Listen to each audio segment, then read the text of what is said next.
오늘부터는 호세아서를 다루게 되었습니다. 이 호세아라는 책은 소선지서로 분류가 되고 그 12소 선지서들 중에 맨 앞에 배치되어 있습니다.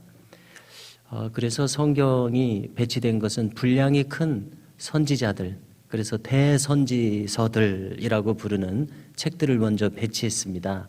그래서 이사야서, 예레미야서 가장 큰 구약의 선지서들이고요.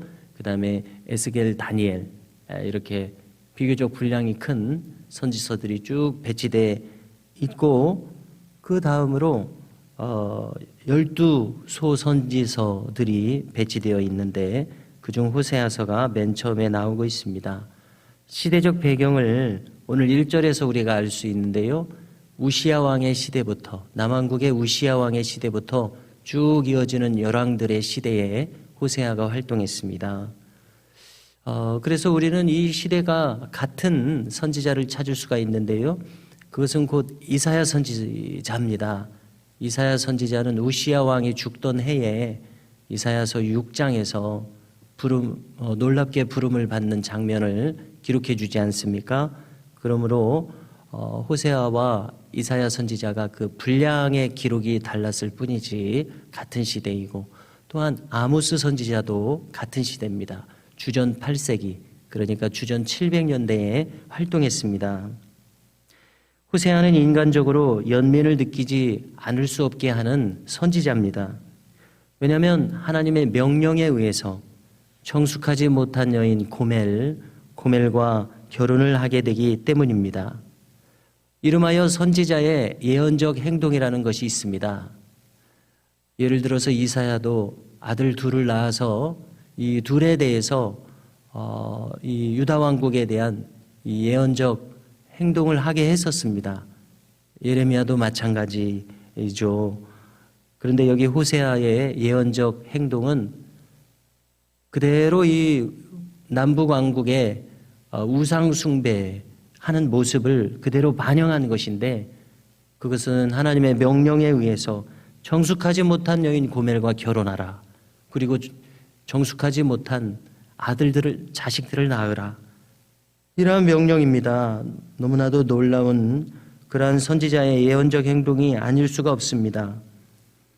참으로 부정적인 방향에서 결혼 생활을 이어가는 이러한 인간으로서는 감당하기 어려운 그러한 경험을 호세아 선지자가 하고 있어서 우리의 이 연민을 느끼지 않을 수 없게 합니다. 고멜이 정숙지 못한 여인이었으므로 이 결혼 생활 자체는 비극적이며 고통이 없을 수가 없습니다. 2절에서 호세아를 처음 부르실 때 이르시기를 너는 가서 음란한 여자를 맞이하여 음란한 자식들을 낳으라. 이 나라가 여호와를 떠나 크게 음란함이니라.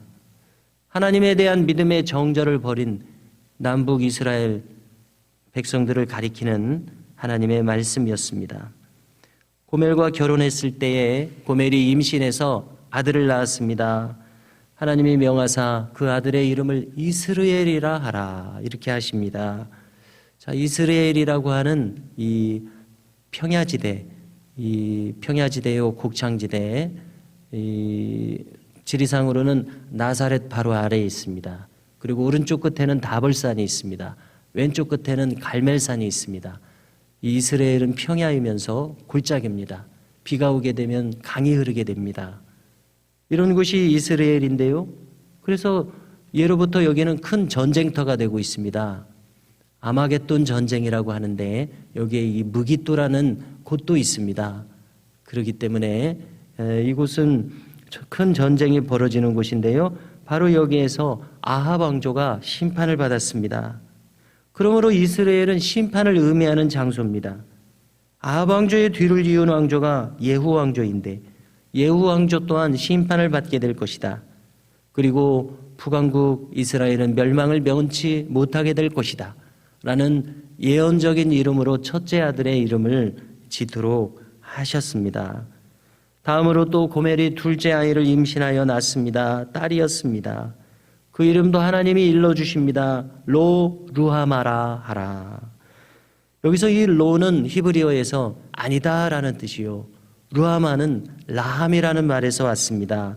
라함은 긍휼히 여긴다라는 뜻입니다. 즉 루하마는 긍휼히 여김을 받지 못한다, 이런 뜻입니다.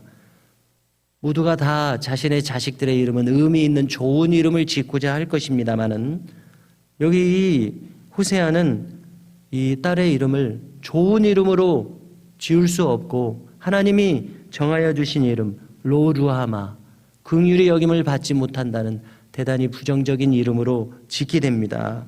참 이 자체가 호세아로서는 큰 고통이 아닐 수 없습니다. 이것은 무엇을 의미합니까?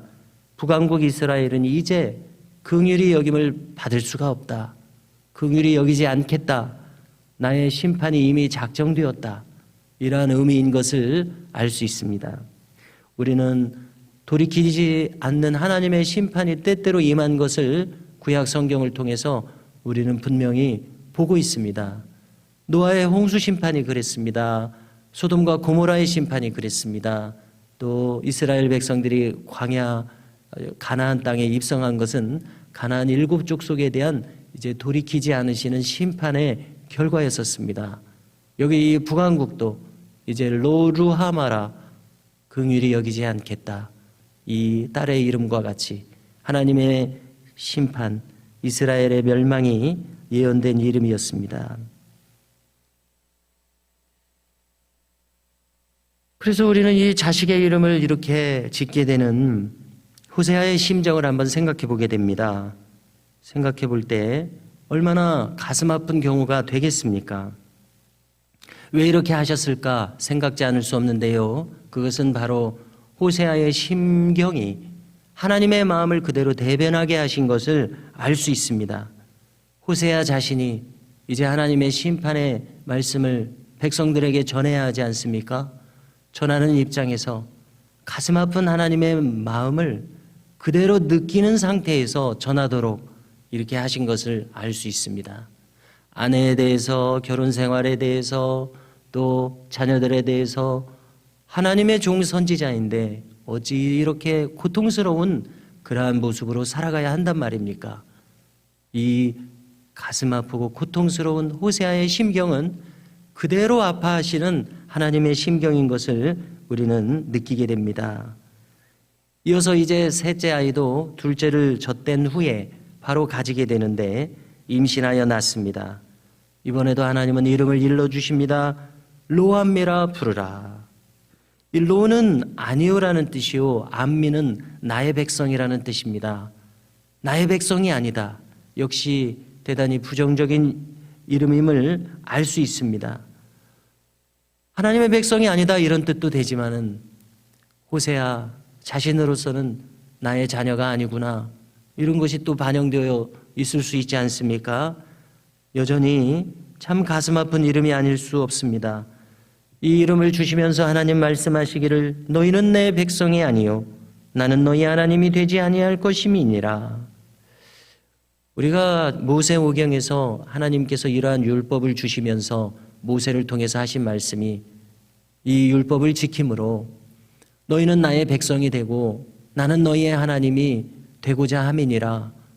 하나님이 목적하시는 바를 이렇게 밝히시지 않습니까? 너희는 내 백성이 되고 나는 너희의 하나님으로 이렇게 살고자 하노라. 그러나 여기서는 심판을 선언하시면서 더 이상 너희는 내 백성이 아니다, 나는 너희의 하나님이 되고자 하지 않는다. 참으로 무서운 심판의 말씀이 아닐 수 없습니다. 이러한 심판의 말씀이 떨어지기 전에 그처럼 돌이키도록 많은 선지자들과 주의 종들을 보내었지만 북왕국도 그렇고 남왕국도 그렇고 요지부동으로 하나님을 버리고 우상으로 치달았던 이러한 가슴 아픈 성경 역사가 있습니다. 참으로 이 엄청난 심판의 말씀이 담겨진 이름이었습니다. 호세아로서 얼마나 고통스러운 이름입니까? 아내로 인하여 자녀들로 인하여 하나님의 아프신 마음 그대로의 고통임을 다시 한번 알 수 있습니다. 자, 이렇게 해서 선지자 호세아의 활동이 비극적으로 끝나는 것만은 아닙니다. 이어서 모든 선지자들에게 나타나는 공통적인 메시지가 또 주어집니다. 그것은 호세아의 선포가 심판으로 끝나는 것이 아니라 장차 회복의 소망이 있겠다는 회복의 소망을 주는 말씀을 내리시는 것입니다. 10절을 보면 말씀하시기를 그러나 이스라엘 자손의 수가 바닷가에 모래같이 되어서 헤아릴 수도 셀 수도 없을 것이며 전에 그들에게 이르기를 너희는 내 백성이 아니라 한 그곳에서 그들에게 이르기를 너희는 살아계신 하나님의 아들들이라 할 것이라. 이러한 미래를 하나님은 내다보고 계십니다. 자기 백성들에 대해서 이러한 꿈을 꾸고 계신 것을 알 수 있습니다. 다시 호세아의 마음을 헤아린다면 호세아가 미래에 대해서 얼마나 낙담해 있겠습니까? 나의 미래는 없구나, 나의 자녀들의 미래가 없구나 이렇게 생각했겠지만은 이 소망의 메시지를 주는 하나님의 말씀을 통해서 이처럼 어려운 상황에서도 고통스러운 상황에서도 분명 미래가 있을 수 있겠구나, 소망이 있을 수 있겠구나, 하나님께는 여전히 소망이 있구나, 이것을 호세아도 또한 깨달았으리라 이렇게 생각이 됩니다. 하나님의 전망은 이것이었습니다.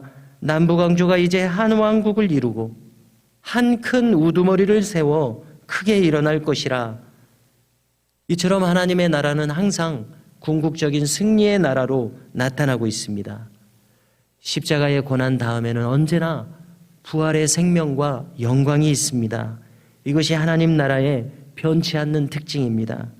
우리의 신앙생활의 마지막이 넉넉히 이기는 승리에 있음을 오늘도 기억하면서 오늘도 주어진 이 하루를 믿음의 발걸음을 내디디며 나아갈 수 있기를 주님의 이름으로 축복합니다.